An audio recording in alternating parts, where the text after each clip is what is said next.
Bonjour, bonjour. Alors, je me trouve dans la maison de ma mère et je viens de réaliser aussi qu'il y a la photo de mon père qui est juste là.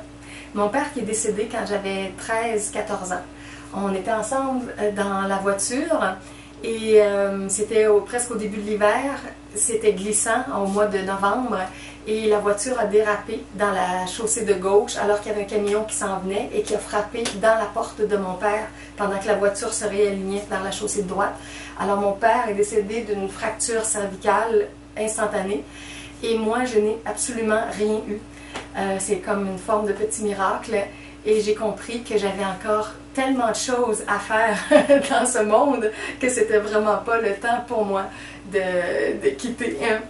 Alors, c'est ça, je vous ai raconté un petit peu cette histoire-là.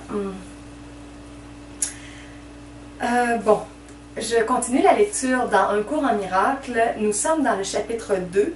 C'est maintenant la section 7, cause et effet. Est-ce que c'est la dernière? Non, il va en rester une. C'est l'avant-dernière section du chapitre 2. Nous sommes à la page 33. Cause et effet. Paragraphe 1. Tu te plains peut-être encore de la peur, mais tu persistes néanmoins à te rendre apeuré. J'ai déjà signalé que tu ne peux pas me demander de te délivrer de la peur. Je connais qu'elle n'existe pas, mais tu ne le connais pas toi. Si j'intervenais entre tes pensées et leur résultat, je toucherais à une loi fondamentale de cause et effet, la loi la plus fondamentale qui soit. Je ne t'aiderais guère si je dépréciais le pouvoir de tes propres pensées. Cela serait en opposition directe avec le but de ce cours. Cela t'aidera beaucoup plus de te rappeler que tu ne surveilles pas assez attentivement tes pensées. Peut-être as-tu l'impression qu'à ce stade, il faudrait un miracle pour te permettre de le faire. Et c'est parfaitement vrai. Tu n'as pas l'habitude de penser dans un mental de miracle, mais tu peux être entraîné à penser de cette façon. Tous les faiseurs de miracles ont besoin de ce type d'entraînement. Paragraphe 2. Je ne peux pas te laisser ne pas surveiller ton mental, sinon tu ne seras pas capable de m'aider. Faire des miracles entraîne que tu te rends pleinement compte du pouvoir de la pensée afin d'éviter la malcréation. Autrement, un miracle sera nécessaire pour redresser le mental lui-même, processus circulaire qui n'encouragerait guère la compression du temps à laquelle le miracle est destiné. Le faiseur de miracles doit éprouver un respect sincère pour cause et effet véritable comme condition nécessaire pour que le miracle se produise. Paragraphe 3. Les miracles et la peur viennent tous deux des pensées. Si tu n'étais pas libre de choisir l'un, tu ne serais pas libre non plus de choisir l'autre. En choisissant le miracle, tu as rejeté la peur, ne serait-ce que temporairement. Tu as eu peur de chacun et de tout. Tu as peur de Dieu, de moi et de toi-même. Tu nous as mal perçus ou mal créés, et tu crois en ce que tu as fait. Tu n'aurais pas fait cela si tu n'avais pas peur de tes propres pensées. Les apeurés doivent mal créer parce qu'ils mal perçoivent la création. Quand tu mal crées, tu souffres. Le principe de cause et effet devient maintenant un véritable accélérateur, quoique seulement temporairement. De fait, cause est un terme qui appartient en propre à Dieu et son effet est son Fils. Cela entraîne une série de relations de cause et effet qui sont totalement différentes de celles que tu introduis dans la malcréation. Le conflit fondamental en ce monde est donc entre création et malcréation. Toute peur est implicite dans celle-ci et tout amour dans celle-là. C'est donc un conflit entre l'amour et la peur. Paragraphe 4. J'ai déjà dit que tu crois ne pas pouvoir contrôler la peur parce que c'est toi-même qui l'as faite, et ta croyance en elle semble faire qu'elle échappe à ton contrôle. Or, toute tentative pour résoudre l'erreur en tentant de maîtriser la peur est inutile. Le fait même de supposer que la peur a besoin d'être maîtrisée confirme son pouvoir. La véritable solution repose entièrement sur la maîtrise par l'amour. Dans l'intérim, toutefois, le sentiment de conflit est inévitable, puisque tu t'es placé dans une position où tu crois dans le pouvoir de ce qui n'existe pas. Paragraphe 5. Rien et tout ne peuvent coexister. Croire en l'un, c'est nier l'autre. La peur n'est vraiment rien et l'amour est tout. Chaque fois que la lumière pénètre dans les ténèbres sont abolies. Ce que tu crois est vrai pour toi. En ce sens, la séparation s'est produite et c'est faire un usage inapproprié du déni que de le nier. Toutefois, se concentrer sur l'erreur n'est qu'une erreur de plus. La démarche correctrice initiale consiste à reconnaître temporairement qu'il y a un problème, mais seulement comme indication d'un besoin de correction immédiate. Cela établit un état du mental dans lequel l'expiation peut être acceptée sans délai. Il faudrait souligner toutefois qu'il n'y a en définitive aucun compromis possible entre tout et rien.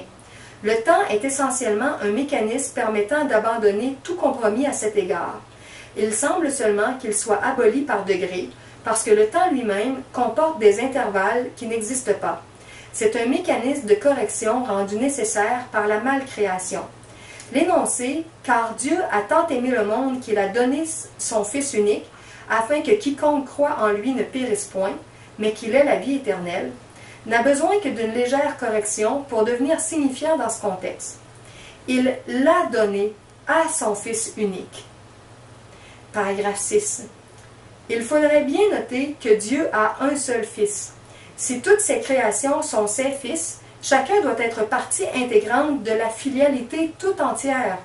La filialité, en son unité, transcende la somme de ses parties. Toutefois, cela est obscurci aussi longtemps que n'importe laquelle de ces parties manque.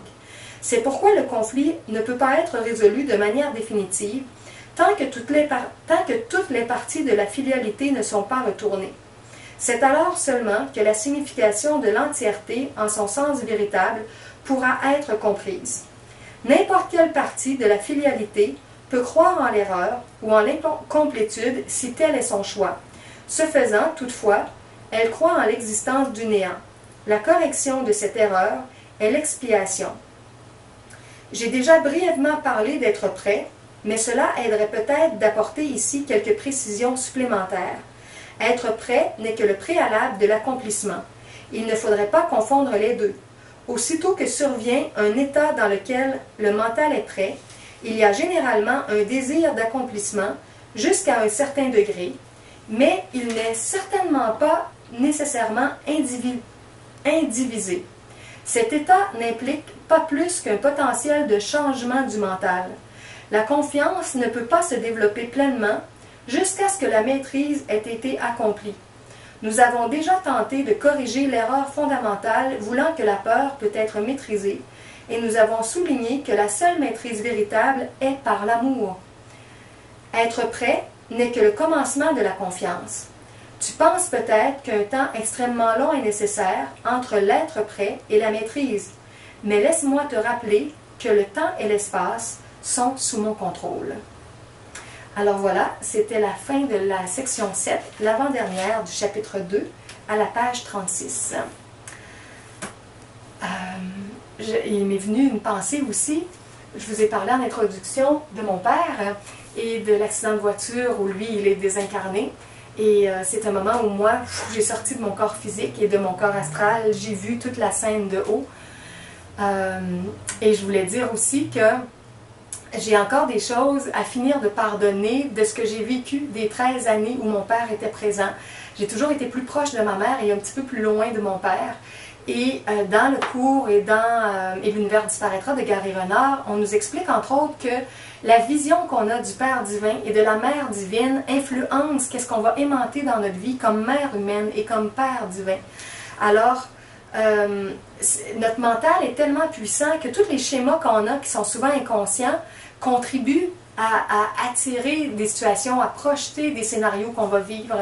Donc moi, je comprends que comme j'ai eu plus de difficultés dans ma relation avec mon père qu'avec ma mère, c'est que j'ai des choses à transformer, à guérir dans ma relation avec le Père divin, en comparaison de ma relation avec la Mère divine.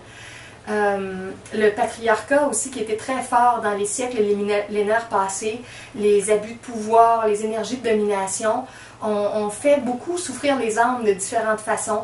Et en général, on a beaucoup plus de blessures, de traumatismes en nous qui viennent d'un lointain passé, de tout ce qui vient avec l'énergie père qui parfois a été trop dominatrice. Il y a eu aussi des abus de ce côté-là, du côté des femmes.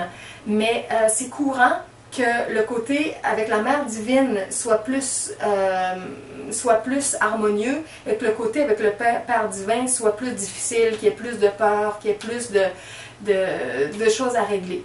Alors, c'est bon quand on se couche le soir, quand on se lève le matin, quand on a des temps d'introspection, d'essayer de se souvenir de comment qu'on ressent en nous l'énergie Père, l'énergie Mère, au niveau humain, au niveau divin, et de faire un processus intérieur pour guérir tout ça, pour ramener ça dans le schéma parfait, dans la vision parfaite, au-delà de toutes les erreurs, de toutes les peurs, de tous les égos.